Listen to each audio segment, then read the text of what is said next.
ভাৰতৰ সৌন্দৰ্য আৰু আমাৰ সংস্কৃতিৰ ঐতিহ্যৰ কথা যেতিয়াই কোৱা হয় তেতিয়াই কাশ্মীৰৰ পৰা কন্যাকুমাৰী বুলি সকলোৱে কথাই কথাই কোৱা হয়। কাশ্মীৰ আমাৰ ভাৰত মাৰ মস্তিষ্ক হয় যদি কন্যাকুমাৰী ভাৰত মাৰ চৰ। এই চহৰখন তামিলনাডু ৰাজ্যৰ দক্ষিণত থকা এখন ধুনীয়া আৰু জনপ্ৰিয় পৰ্যটকস্থলী। এই চহৰখনক বংগাল কি খাড়ী আৰু আৰৱ সাগৰৰ সংগম বুলি কোৱা হয়।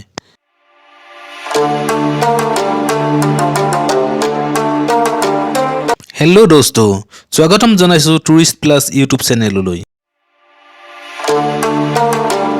ভাৰতৰ ধুনীয়া মনোমোহা পৰ্যটকস্থলী কন্যাকুমাৰীক সাগৰৰ নীলা ৰঙেৰে পৰিপূৰ্ণ কৰি ৰাখিছে।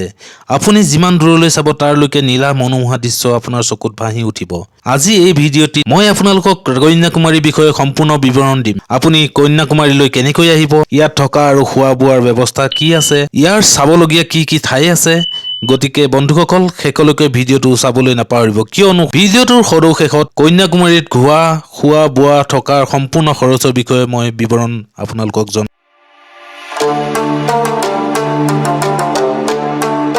বন্ধুসকল যদিহে আপুনি মোৰ চেনেলত নতুনকৈ আহিছে তেতিয়াহ'লে চেনেলটো ছাবস্ক্ৰাইব কৰি কাষত থকা বেল আইকনটো প্ৰেছ কৰিবলৈ নাপাহৰিব। কাৰণ মই আপোনালোকলৈ লৈ আহিম এনেধৰণৰ আৰু ধুনীয়া নতুন নতুন পৰ্যটকস্থলীৰ ভিডিঅ'সমূহ। বন্ধুসকল প্ৰথমে মই ক'বলৈ লৈছোঁ কন্যাকুমাৰী আহিব কেনেকৈ। আপুনি যদি বাছেৰে ওচৰৰ চহৰৰ পৰা আহিব বিচাৰে তেতিয়াহ'লে আপোনাৰ বাবে অতি সুবিধাজনক হ'ব। দক্ষিণ ভাৰতৰ মানে চাউথ ইণ্ডিয়ান ছাইডৰ পৰা যদিহে আপুনি আহিব বিচাৰে তেনেহ'লে ইয়ালৈ প্ৰতিদিনে বাছ সেৱা উপলব্ধ। যেনে ধৰা চেন্নাই, মথুৰাই, ৰিচাপালি, ত্ৰিভেন্দ্ৰম এনেধৰণৰ চহৰবিলাকৰ পৰা প্ৰতিদিনে বাছ সেৱা পাব। যদিহে ডিষ্টেঞ্চৰ কথা কওঁ তেতিয়াহ'লে ৰামেশ্বৰমৰ পৰা 300 কিলোমিটাৰ হ'ব আৰু ত্ৰিভেন্দ্ৰমৰ পৰা 90 কিলোমিটাৰ হ'ব। ইয়াৰ বাহিৰেও আপুনি প্ৰাইভেট কাৰ আৰু টেক্সি লৈও আহিব পাৰে। এতিয়া দ্বিতীয়টো উপায় হ'ল ৰেল সেৱা। ইয়াত ৰেল ষ্টেচন ওচৰতে আছে। আপুনি ভাৰতৰ যিকোনো চহৰৰ পৰা আহিব পাৰে। যদি আপোনাৰ চহৰৰ পৰা ডাইৰেক্ট ট্ৰেইন নাপায় তেনেহ'লে ত্ৰিভেন্দ্ৰম বা ৰামেশ্বৰম আহি তাৰ পৰা কন্যাকুমাৰী আহিব পাৰে। এতিয়া ক'বলৈ গৈছোঁ শেষৰটো অপশ্যন হ'ল উৰাজাহাজ। বন্ধুসকল উৰাজাহাজ কন্যাকুমাৰী আহিব হ'লে আপুনি আহিব লাগিব কন্যাকুমাৰীৰ ওচৰৰ এয়াৰপৰ্ট ত্ৰিভেন্দ্ৰম ইণ্টাৰনেশ্যনেল এয়াৰপৰ্টলৈ। ইয়াৰ পৰা বাছ বা প্ৰাইভেট কাৰ লৈ আৰামত কন্যাকুমাৰী যাব পাৰিব। বলক এতিয়া কথা পাতোঁ মই আপোনালোকে ইয়াত থাকিব ক'ত আৰু খোৱা বোৱাৰ ব্যৱস্থা কি আছে। বন্ধুসকল কন্যাকুমাৰীত বহুতো ধুনীয়া ধুনীয়া লজ আৰু হোটেল পোৱা যায়। তাৰে ভিতৰত আপুনি সমুদ্ৰৰ ওচৰত ল'ব বিচাৰে তেনেহ'লে দামটো অলপ বেছি হ'ব, কিন্তু দাম বেছি হ'লেও ইয়াৰ উপভোগ আৰু সুন্দৰতা সকলোতকৈ সুকীয়া হ'ব।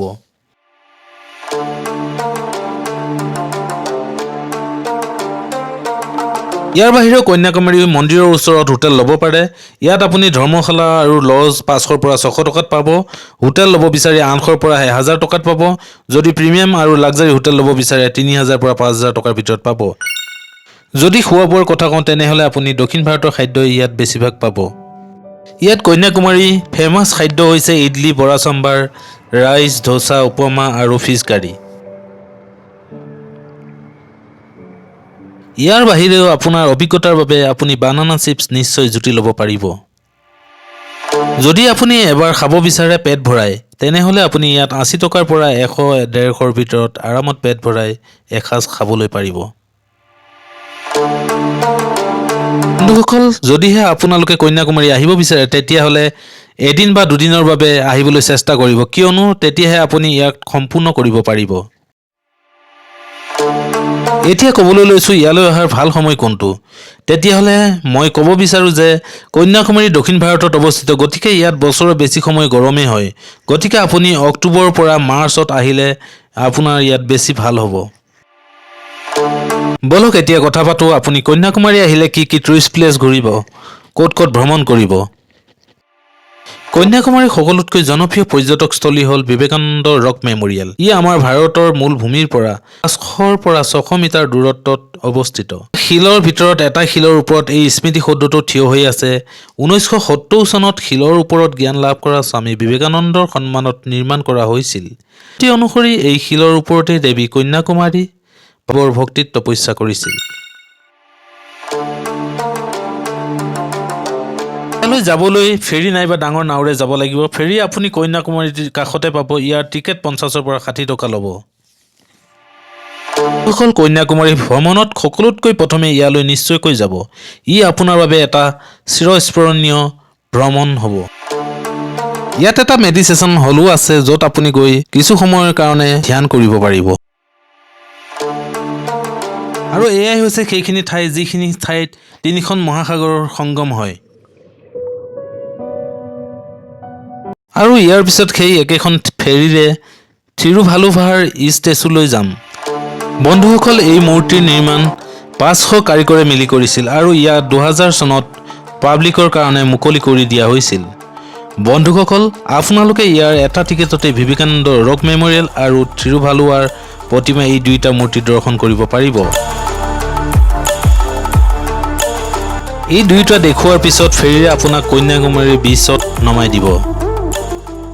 ইয়াত এটা ওখ টাৱাৰ আছে য'ত আপুনি উঠি ধুনীয়া ধুনীয়া ফটো উঠিব পাৰিব আৰু কিছু সময় আপুনি বীচৰ কাষত ৰখি মনোমোহা দৃশ্য আৰু স্নান কৰিব পাৰিব।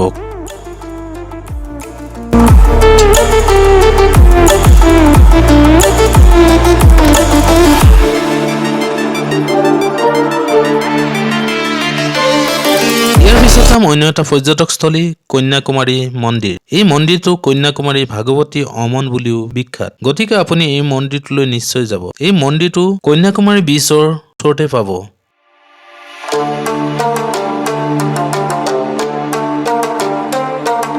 এতিয়া কথা পাতিম যাতায়াতৰ। এই সকলোবিলাক পৰ্যটকস্থলী আপুনি আৰামত স্থানীয় অটো ৰিক্সাৰে ঘূৰিব পাৰিব।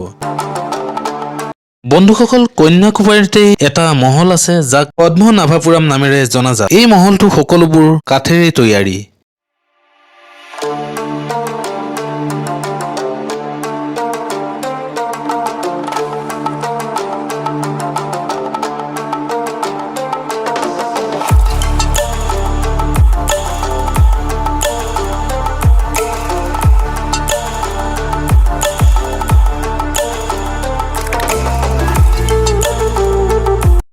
ইয়াৰ পিছত আপুনি যাব পাৰে মহাত্মা গান্ধীৰ মণ্ডপা। বন্ধুসকল, মহাত্মা গান্ধীক স্মৃতি কৰি কন্যাকুমাৰীৰ এটা স্মাৰক বনোৱা আছে য'ত আমাৰ জাতিৰ পিতা মহাত্মা গান্ধীৰ অস্থিৰ সাগৰত উটুৱাই দিয়াৰ আগত ৰখাই থোৱা হৈছিল।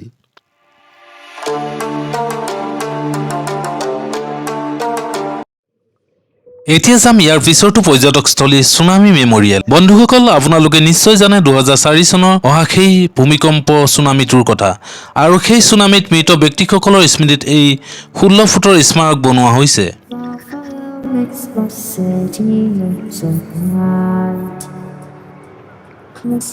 কন্যাকুমাৰী শেষৰটো পৰ্যটকস্থলী হ'ল থিৰুপাৰাপু জলপ্ৰপাত। বন্ধুসকল, আপোনালোকে যদি বাৰিষাৰ সময়ত কন্যাকুমাৰী যায় তেতিয়াহ'লে এই জলপ্ৰপাতটো নিশ্চয় চাবলৈ নাপাহৰিব। 50 ফুট ওখ সুন্দৰ এটা জলপ্ৰপাত। ইয়াত আপুনি নাও চলাব পাৰে আৰু বনভোজ খাব পাৰে। বন্ধুসকল, কন্যাকুমাৰী ভ্ৰমণৰ এয়া আছিল এটা সৰু ভিডিঅ'। এই সকলোবোৰ আপুনি দুদিনত আৰামত সম্পূৰ্ণ কৰিব পাৰিব। এতিয়া আমি কথা পাতিম বাজেটৰ। কন্যাকুমাৰী ঘূৰিবলৈ পাৰ হেড এজনৰ কিমান খৰচ হ'ব? বন্ধুসকল, সকলো লোকেল চাইট চিন আপোনালোকে টেক্সি, অটো বা বাইকত ৰেণ্টত লৈ ঘূৰিব পাৰে। যদি অটোৰ কথা কওঁ তেতিয়াহ'লে 500 বা 600 টকাৰ ভিতৰত হ'ব, আৰু টেক্সি ইয়াতকৈ 200 টকা বেছি হ'ব।